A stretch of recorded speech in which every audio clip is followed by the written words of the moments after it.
two new midsize SUVs are going to be available really soon this year. The all-new 2024 Toyota Land Cruiser and all-new 2024 Lexus GX, and I, for one, am stoked about it. Because with the case of the Land Cruiser, it is finally back in the United States. It was sold, you know, the 200 series up until 2021. Then there was a little bit of a hiatus up until last year. They announced a brand new redesign coming, and this is it. It's finally here. It's going to be available very, very soon. And with the GX, it got a new redesign for the year 2024.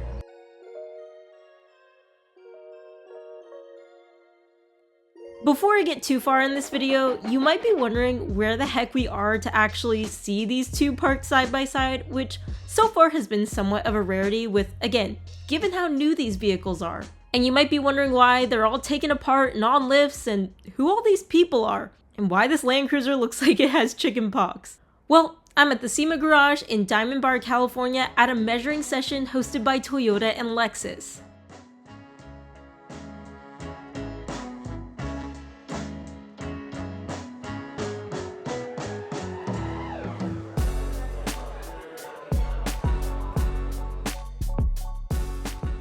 Now, what is a measuring session? Well, it's basically an opportunity for the aftermarket manufacturers to come in and test fit their prototypes, actually measure these vehicles, see them all taken apart, do whatever they need to do to get their products ready to market. And since these vehicles have not been released to the public yet, here at SEMA Garage today at the measuring session, they are essentially getting a head start.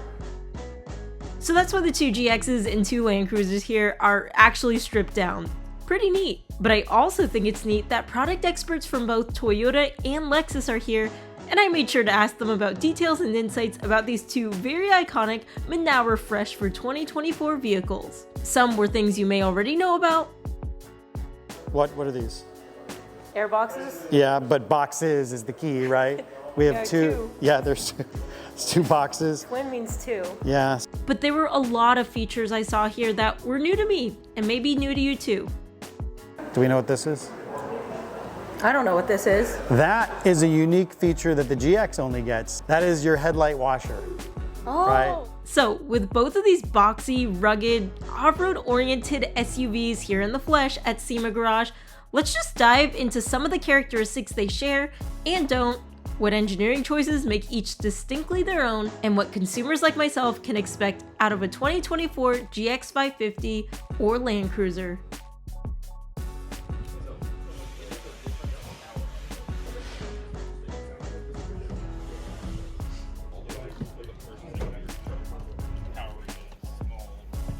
Even though I've got the key right now, I'm not going to be able to test drive either of these vehicles for you guys today, but I still think this is a cool opportunity having them both parked side by side, because even when these vehicles do get released out to the public, unless you have a Toyota and Lexus dealership right next to each other, it's going to be hard for consumers to park both of these next to each other and really see the differences. So that's what I want to really achieve in this video and hopefully bring this experience to you guys.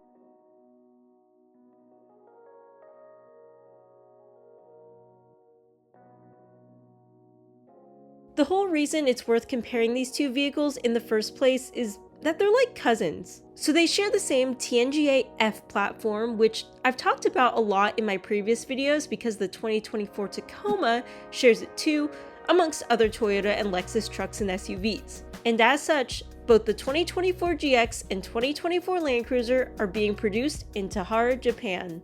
But of course, each is its own beast, so I think it's worth giving you a lay of the land of the specific models that were present here at the measuring event so you could start to see where these two diverge. Starting out with the Land Cruiser here, this is the 1958 trim in black. It's got a full-time four-wheel drive system with rear and center locking differentials and an 8-speed automatic transmission. And like the other two trims available for the 2024 Land Cruiser, it comes standard with the iForce Max, which is a 2.4-liter turbocharged 4-cylinder hybrid engine that puts out 326 horsepower and 465 pound-feet of torque. And you can see on this trim, we've got these nice circular, round, retro-style headlights. Moving up the Land Cruiser ladder, we have the Land Cruiser trim. This is in the color Trail Dust, but you can see up here on the roof, it's kind of a two-tone. And on this trim, you can see that the headlights are square, unlike the 1958 and the Land Cruiser First Edition. Now, all the specs for the engine, the transmission, the drivetrain are all gonna be the same, but when you move up to this trim, you get a ton of other features like multi-terrain monitor, multi-terrain select. You get, of course, the stabilizer bar disconnect, soft tech seats on the inside, and then you can't see because the front end of this Land Cruiser is all taken apart, but one thing that I think is really cool is when it's put together, there are rigid LED fog lights that are color changeable depending on what conditions you're in. Now, moving on to the GXs over here, there are actually two at the SEMA Garage. We've got this one over here, that one up on the lift. Now, this GX right here is the GX 550 Premium, and it's in a color called Caviar. I love that name. I think it's so fitting for an SUV like this. But like all the other GXs, this comes with a 3.4 liter twin turbo V6 that puts out 349 horsepower, 479 pound-feet of torque, which is pretty insane. And they're all full-time four-wheel drives. And if we look at the other GX that's over here, this is the Overtrail in the atomic silver color. It's got the same engine, same drivetrain as the other GX, but it's got a suite of off-road features like EKDSS, adaptive variable suspension, and a rear locking differential. So 4 pretty awesome vehicles here, right? And right off the bat, I can already hear the comments section firing off about arguably the biggest GX and Land Cruiser difference now, the engine. A twin turbo V6 versus a hybrid turbo 4-cylinder. Now I'm sure people have different opinions on each, but here's something to think about from Don, one of the product experts. Now what's interesting is that if you look at the specs, they both make similar horsepower and similar torque. Certainly more over here. This is Tundra derived. This is Tacoma derived, right? But the towing capacity is hugely different, 50% different. Right. So towing capacity on a Land Cruiser is 6,000 pounds. Towing capacity on a GX is 9,000 pounds. So that's a pretty big difference. Some of that probably has to do with, there's a lot of things it has to do with, but since you have hybrid here and the battery is supplying and the electric motor is supplying a certain amount of that torque, actually a lot of that torque, versus this being forced induction but internal combustion only. There's no battery pack, there's no electric motor, probably over a wide range of conditions and operating, not as worried about pulling a heavier load. Now I mentioned that I did not drive either for this video, but I was very curious how the twin turbo V6 sound compared to the hybrid turbo 4-cylinder. So here's a quick recording of me starting up both. Sorry for the background noise.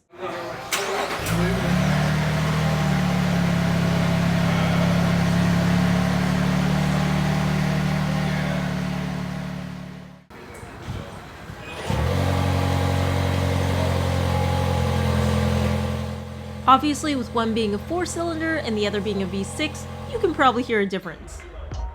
Anyways, while I was out here and had the keys to each, I got to briefly experience the exterior and interior of each vehicle up close.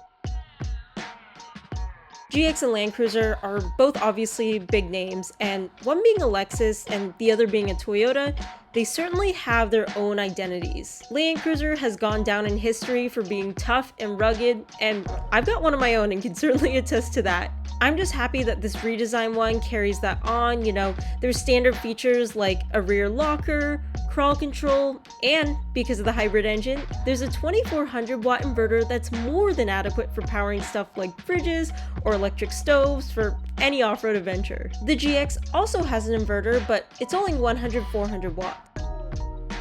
The feeling I got with this Land Cruiser being so close up, despite the fact that it's new, is definitely rugged but retro. In fact, you never see the actual Toyota emblem anywhere on the vehicle, just Toyota spelled out in letters like back in the old days. Everything is kind of heritage themed. I like kind of that patina appeal. But then when you get in and sit in the Lexus, it feels a lot different. I mean, just look at this giant touchscreen, and even these climate control knobs, they have their own little screen on them. There's wireless charging for your phone. Everything here, even like the cup holders, are hidden away. These new look seats are heated and ventilated. They feel really nice, got good bolstering too, which is going to be great if you're looking at this as more of a trail vehicle. Small details even I noticed, like here too. Like look, this is like covered up, whereas in the Land Cruiser, it's not. The feeling in here really is, as the name suggests, premium and luxury. There's paddle shifters, there's power everything. Down to, I could not believe it, even the third row seats open up with the push of a button. Oh, that is so fancy. Oh man. At the bottom, I'm gonna put it back. It goes inside. That's kind of cool. Oh, that's not enough? They also recline. This is cool. Look, I fit back here. Yeah, it's actually, and then, so did you find a... Yeah, the it's power not too button. much. And the third row is only an option in the GX. No Land Cruiser model even has this option. In a lot of the teaser photos, when the Land Cruiser was first revealed, I was totally tricked by this little line, or this body line over here, because I thought we were going to see the return of the split tailgate, but you can see it opens up just like this. Still cool though. You get this rear window that pops up.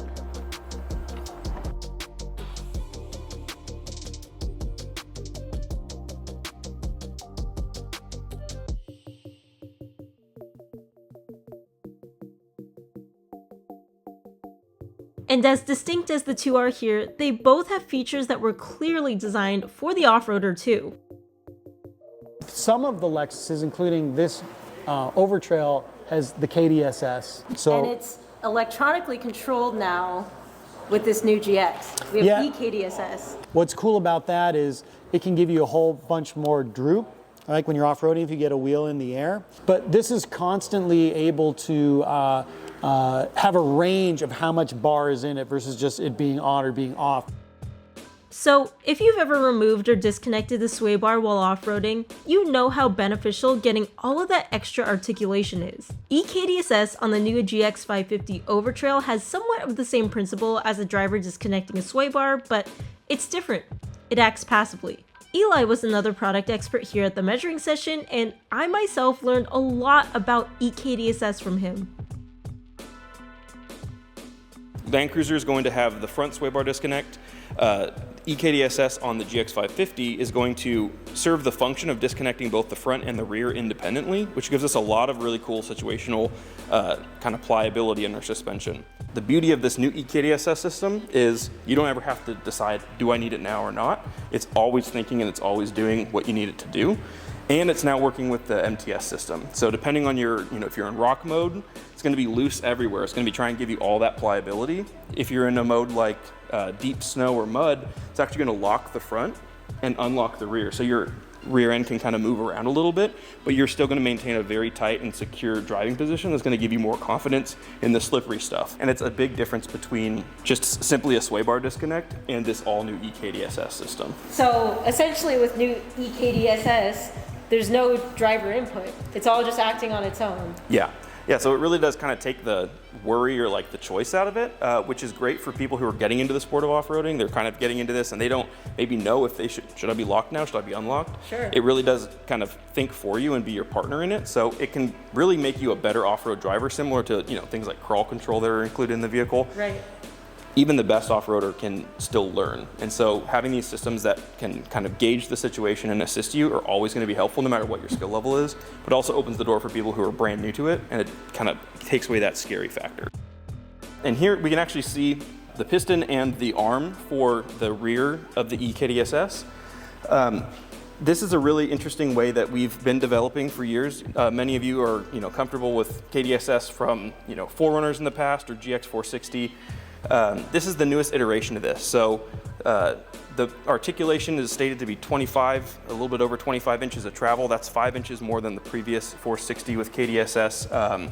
And it really does do work off-road. It's really fun. Kind of point of KDSS is also that duality. I've had a truck where I removed the sway bar and it was not super fun to drive on the street. It was a little sketchy doing left-hand turns coming off the highway. I've said that so many times as well. I took off my sway bar just to test it out. So I was like, oh, this is great. I get so much more suspension travel off-road, but I felt like I was gonna flip in my Tacoma. Yeah, it can get sketchy pretty quick. Having the ability to like have the same level of off-road performance as removing your sway bar and then being able to just drive completely safely and even more confidently because of KDSS or EKDSS is a real treat.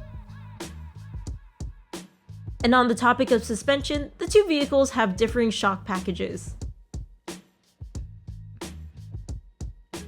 Here is Land Cruiser shock. This is the left rear from a 1958. First thing I want to show you is, you see the size of it, right? It's a pretty good size, but hold it.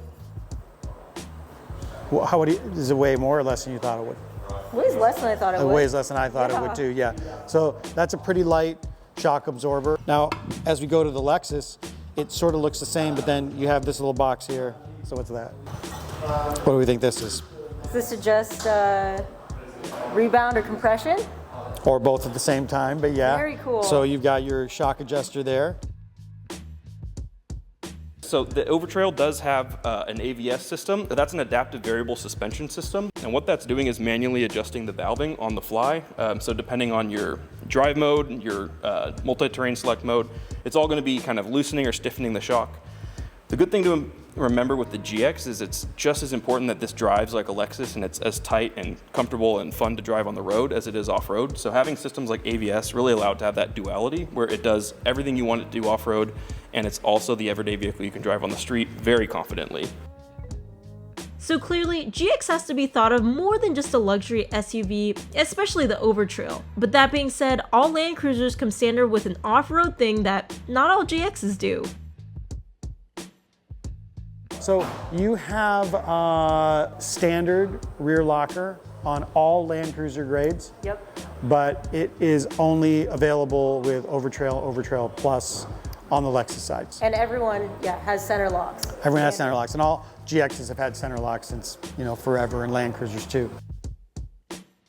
And while I was here, I made sure to ask the question everyone wanted to know. The classic question on the forums, will it fit 33s? Yes, so the Overtrail and Overtrail Plus will actually come factory equipped with 33-inch tires, 18-inch wheels. Another beautiful thing is 33s without a cab mount shop. The new TNGAF frame does allow for a 33-inch tire without having to do a cab mount shop, which is a really, really nice kind of benefit. You're gonna love that. Yeah, I've done 2 cab mount shops on my trucks before, and the fact that I don't have to do it anymore is kind of a real joy, so I'm stoked on that. I've almost had to do it on a 265. Yeah, I mean, honestly, depending on like your suspension setup and alignment, like if you don't caster it forward, then you can like rub on even a smaller tire. So yeah, it's pretty cool that we're able to run a 33 stock without rubbing anymore. Now, there were many, many more differences between these two vehicles than can fit in the 20-minute video, but I just personally enjoyed learning so much about the two today. Especially the Land Cruiser since I own an 80 series myself. And being in an environment where there were just all of these aftermarket manufacturers to the products I buy and love from my own Toyota, I was just brainstorming up so many ideas about how great it would be to rock a 2024 Land Cruiser as my next rig, and how I build one up.